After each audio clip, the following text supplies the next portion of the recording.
दोस्तों किता आप एक होर नवीं वीडियो ते आ गए हाँ ते अज तुहानूं आपां दो ही ट्रैक्टर चला के दिखावांगे। लै ड्राइवर फिर छेड़ पहला ट्रैक्टर।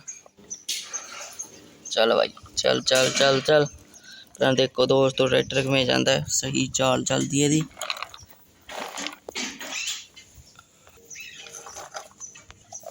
लै भाई दूआ ट्रैक्टर छेड़ देखो दोस्त अपना जांदा दूआ ट्रैक्टर। लै दोस्तों ये वीडियो वधिया लगी तो चैनल सबसक्राइब कर दिओ। जल्दी मिलते हैं एक होर नवीं वीडियो ते। Bye bye.